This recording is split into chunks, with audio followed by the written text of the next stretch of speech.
Hi everybody, today we're going to have a look at a sample algorithm and how to present that algorithm in different forms. What we're pretty used to at the moment is presenting an algorithm as code. So here is some Python code. We have a count controlled loop, which is a for loop in Python, and we're going to do something 10 times.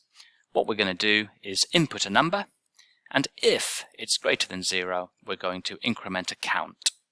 So actually, we also need to initialize our count at the beginning of the program.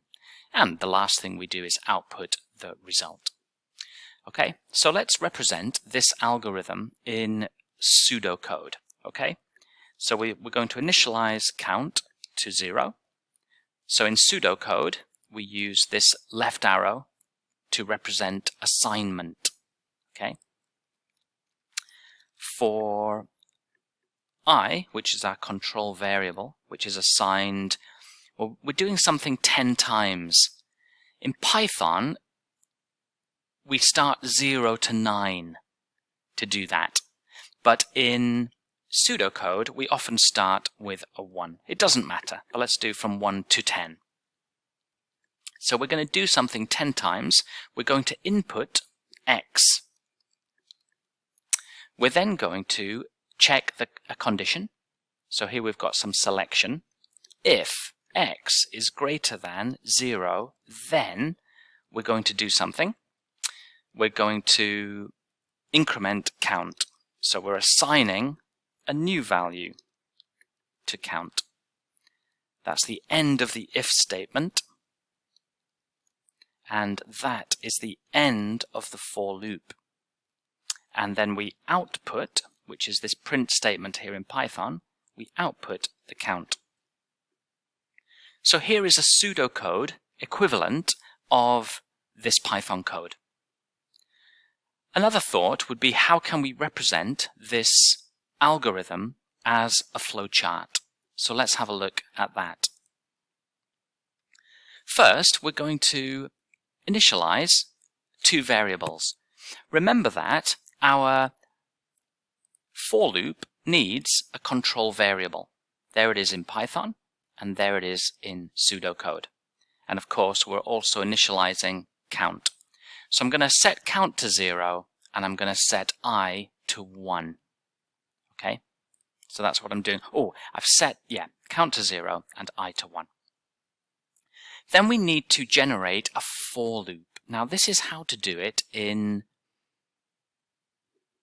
a flowchart. I'll try and explain it step by step. What we're going to do, we're going to ask if I, which is the loop control variable, is, well, for example, less than 11. Remember, it's going from 1 to 10. 1, 2, 3, 4, 5, 6, 7, 8, 9, 10. We're doing something 10 times. So if it is less than 11, we're going to do all this stuff. We're going to input x. We're going to check if x is greater than 0. And if it is, we're going to increment the count. Okay? So that's our for loop code. We input x. If it is greater than 0, then we increment the count. This is what the for loop is doing. Okay?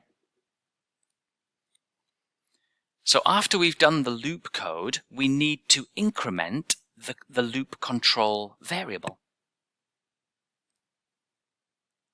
Okay, so we finish the loop code, then we increment the loop control variable, and then we go back and we test its value here again. Is I still less than 11? Because if it is, so we really need to put we need to mark our selection paths here. Don't forget to do that. It is important. We need to do another one here, don't we?